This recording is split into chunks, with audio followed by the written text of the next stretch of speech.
The Lord.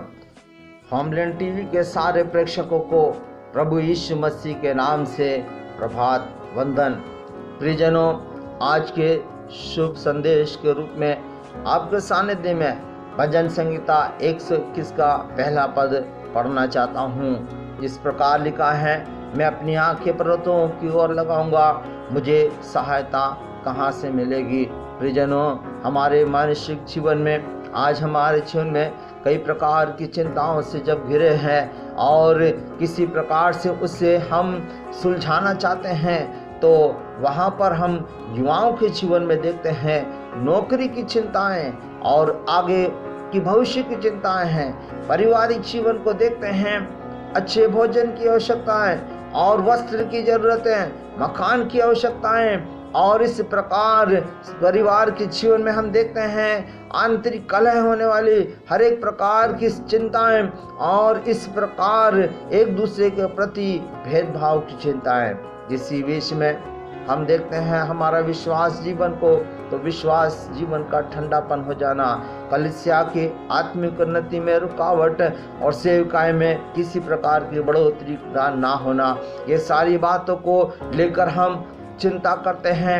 आज की चिंता और भविष्य की भी चिंता, वर्तमान और भविष्य हमारे सानिध्य में जब पड़ा है तो इसमें विभिन्न परिस्थितियां जो हमारे विपरीत में हैं, एक दूसरे का प्रति प्रेम का खत्म हो जाना, एक दूसरे के प्रति विश्वास योग्यता का खत्म होना और एक दूसरे के प्रति हमारा वो प्रेम चले जाना।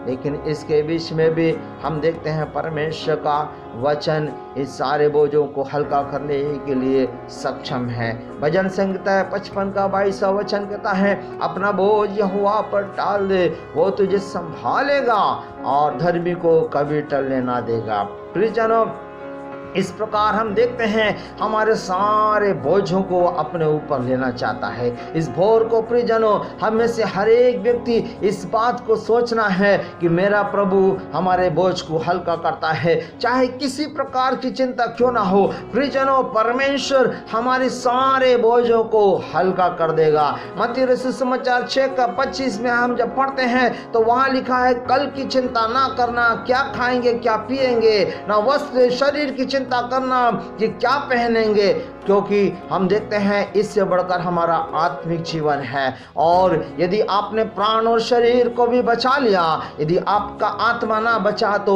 किस काम का हमारा ये जीवन। इसलिए प्रियजनों, हमें उस जीवते परमेश्वर पर हमें विश्वास करना है, क्योंकि उसने हमारे बोझ को उस कलवरी क्रूस पर आज से 2000 वर्ष पूर्व ले लिया है और हमें सबको एक नए जीवन को दिया है। उस नए जीवन की आशा में अपने आप को बढ़ते जाना है और उस विश्वास के द्वारा हमारी बढ़ती होने के लिए प्रभु से प्रार्थना करना है। हम देखते हैं मत्ती रचित समाचार 6 का 31वां वचन कहता है, पहले उसके धर्म और राज्य की खोज करो तो संसार की सारी वस्तुएं तुम्हें दे देगा। परिजनों, आज हमें उसके राज्य की खोज करना है। ये सारी वस्तुओं की वो चिंता हमारे लिए करने वाला प्रभु है। पशु पक्षी जीव जंतु सबकी चिंता करने वाला क्या मेरे और आपकी चिंता नहीं करता है?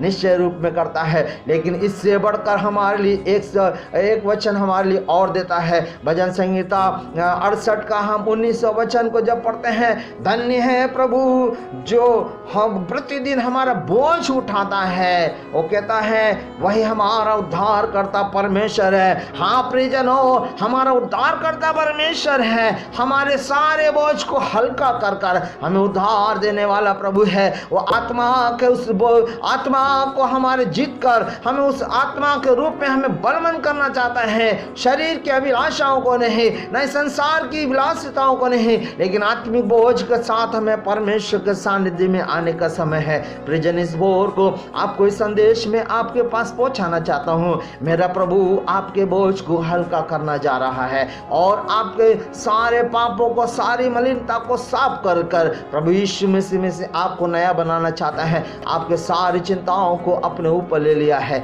इस संदेश के द्वारा प्रभु आप सबको आशीष देने पाए। सभी को जय मसीह की। परमेश्वर आप सबको बहुत से आशीष देने